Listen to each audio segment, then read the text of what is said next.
ಭಾರತೀಯ ಜನತಾ ಪಾರ್ಟಿ ಯಾವುದೇ ಪಕ್ಷದ ಜೊತೆ ಮರ್ಜ್ ಆಗಲ್ಲ. ಭಾರತೀಯ ಸಂಸ್ಕೃತಿಯನ್ನು, ಹಿಂದೂ ಸಂಸ್ಕೃತಿಯನ್ನು, ಹಿಂದುತ್ವವನ್ನು ಉಳಿಸೋದು ಈ ದೇಶದಲ್ಲಿ ಯಾವ್ದಾದ್ರು ಒಂದು ರಾಜಕೀಯ ಪಕ್ಷ ಅಂದರೆ BJP ಮಾತ್ರ.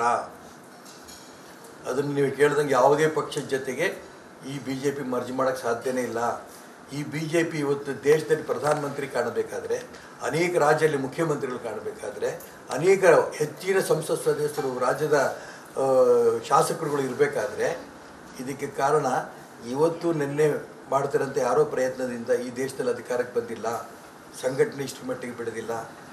ಅನೇಕ ವರ್ಷಗಳಿಂದ ರಕ್ತವನ್ನು ಬೆವರು ರೂಪದಲ್ಲಿ ಸುರಿಸಿದಂಥ ರಾಷ್ಟ್ರಭಕ್ತರು ಈ ಪಕ್ಷವನ್ನು ಕಟ್ಟಿರೋದು, ಧರ್ಮನಿಷ್ಠೆಯರು ಈ ಪಕ್ಷವನ್ನು ಕಟ್ಟಿರೋದು. ಹಾಗಾಗಿ ಈ ಪಕ್ಷ ತಾತ್ಕಾಲಿಕವಾಗಿ ಕೆಲವರು ಕುಟುಂಬದ ಕೈಯಲ್ಲಿ ಸಿಕ್ಕಿದೆ. ಇದನ್ನು ಸರಿ ಮಾಡೋದಕ್ಕೆ ಖಂಡಿತ ಆಗತ್ತೆ, ಸರಿ ಆಗೇ ಆಗತ್ತೆ, ಇದರಲ್ಲೇನು ಅನುಮಾನ ಇಲ್ಲ. ಈ ದೇಶಕ್ಕೆ ಒಂದೇ ಆಶಾಕಿರಣ ಭಾರತೀಯ ಜನತಾ ಪಾರ್ಟಿ.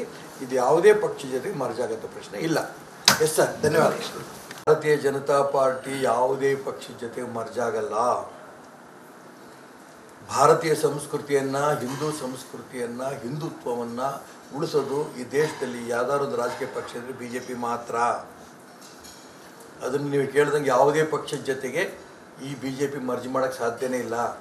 ಈ BJP ಇವತ್ತು ದೇಶದಲ್ಲಿ ಪ್ರಧಾನಮಂತ್ರಿ ಕಾಣಬೇಕಾದ್ರೆ, ಅನೇಕ ರಾಜ್ಯದಲ್ಲಿ ಮುಖ್ಯಮಂತ್ರಿಗಳು ಕಾಣಬೇಕಾದ್ರೆ, ಅನೇಕ ಹೆಚ್ಚಿನ ಸಂಸತ್ ಸದಸ್ಯರು, ರಾಜ್ಯದ ಶಾಸಕರುಗಳು ಇರಬೇಕಾದ್ರೆ, ಇದಕ್ಕೆ ಕಾರಣ ಇವತ್ತು ನಿನ್ನೆ ಮಾಡ್ತಿರೋಂಥ ಯಾರೋ ಪ್ರಯತ್ನದಿಂದ ಈ ದೇಶದಲ್ಲಿ ಅಧಿಕಾರಕ್ಕೆ ಬಂದಿಲ್ಲ.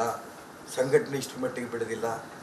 ಅನೇಕ ವರ್ಷಗಳಿಂದ ರಕ್ತವನ್ನು ಬೆವರು ರೂಪದಲ್ಲಿ ಸುರಿಸಿದಂಥ ರಾಷ್ಟ್ರಭಕ್ತರು ಈ ಪಕ್ಷವನ್ನು ಕಟ್ಟಿರೋದು, ಧರ್ಮನಿಷ್ಠೆಯರು ಈ ಪಕ್ಷವನ್ನು ಕಟ್ಟಿರೋದು. ಹಾಗಾಗಿ ಈ ಪಕ್ಷ ತಾತ್ಕಾಲಿಕವಾಗಿ ಕೆಲವರು ಕುಟುಂಬದ ಕೈಯಲ್ಲಿ ಸಿಕ್ಕಿದೆ. ಇದನ್ನು ಸರಿ ಮಾಡೋದಕ್ಕೆ ಖಂಡಿತ ಆಗತ್ತೆ, ಸರಿ ಆಗೇ ಆಗತ್ತೆ, ಇದರಲ್ಲೇನು ಅನುಮಾನ ಇಲ್ಲ. ಈ ದೇಶಕ್ಕೆ ಒಂದೇ ಆಶಾಕಿರಣ ಭಾರತೀಯ ಜನತಾ ಪಾರ್ಟಿ. ಇದು ಯಾವುದೇ ಪಕ್ಷದ ಜೊತೆಗೆ ಮರ್ಜ್ ಆಗೋ ಪ್ರಶ್ನೆ ಇಲ್ಲ. ಎಸ್ ಸರ್, ಧನ್ಯವಾದ.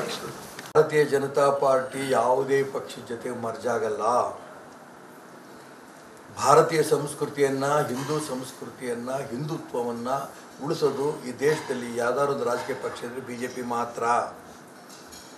ಅದನ್ನು ನೀವು ಕೇಳಿದಂಗೆ ಯಾವುದೇ ಪಕ್ಷದ ಜೊತೆಗೆ ಈ BJP ಮರ್ಜ್ ಮಾಡೋಕ್ಕೆ ಸಾಧ್ಯನೇ ಇಲ್ಲ. ಈ BJP ಇವತ್ತು ದೇಶದಲ್ಲಿ ಪ್ರಧಾನಮಂತ್ರಿ ಕಾಣಬೇಕಾದ್ರೆ, ಅನೇಕ ರಾಜ್ಯದಲ್ಲಿ ಮುಖ್ಯಮಂತ್ರಿಗಳು ಕಾಣಬೇಕಾದ್ರೆ, ಅನೇಕ ಹೆಚ್ಚಿನ ಸಂಸತ್ ಸದಸ್ಯರು, ರಾಜ್ಯದ ಶಾಸಕರುಗಳು ಇರಬೇಕಾದ್ರೆ, ಇದಕ್ಕೆ ಕಾರಣ ಇವತ್ತು ನಿನ್ನೆ ಮಾಡ್ತಿರೋಂಥ ಯಾರೋ ಪ್ರಯತ್ನದಿಂದ ಈ ದೇಶದಲ್ಲಿ ಅಧಿಕಾರಕ್ಕೆ ಬಂದಿಲ್ಲ. ಸಂಘಟನೆ ಇಷ್ಟು ಮಟ್ಟಿಗೆ ಬೆಳೆದಿಲ್ಲ. ಅನೇಕ ವರ್ಷಗಳಿಂದ ರಕ್ತವನ್ನು ಬೆವರು ರೂಪದಲ್ಲಿ ಸುರಿಸಿದಂಥ ರಾಷ್ಟ್ರಭಕ್ತರು ಈ ಪಕ್ಷವನ್ನು ಕಟ್ಟಿರೋದು, ಧರ್ಮನಿಷ್ಠೆಯರು ಈ ಪಕ್ಷವನ್ನು ಕಟ್ಟಿರೋದು. ಹಾಗಾಗಿ ಈ ಪಕ್ಷ ತಾತ್ಕಾಲಿಕವಾಗಿ ಕೆಲವರು ಕುಟುಂಬದ ಕೈಯಲ್ಲಿ ಸಿಕ್ಕಿದೆ. ಇದನ್ನು ಸರಿ ಮಾಡೋದಕ್ಕೆ ಖಂಡಿತ ಆಗತ್ತೆ, ಸರಿ ಆಗೇ ಆಗತ್ತೆ, ಇದರಲ್ಲೇನು ಅನುಮಾನ ಇಲ್ಲ. ಈ ದೇಶಕ್ಕೆ ಒಂದೇ ಆಶಾಕಿರಣ ಭಾರತೀಯ ಜನತಾ ಪಾರ್ಟಿ. ಇದು ಯಾವುದೇ ಪಕ್ಷದ ಜೊತೆಗೆ ಮರ್ಜ್ ಆಗೋ ಪ್ರಶ್ನೆ ಇಲ್ಲ. ಎಸ್ ಸರ್, ಧನ್ಯವಾದ.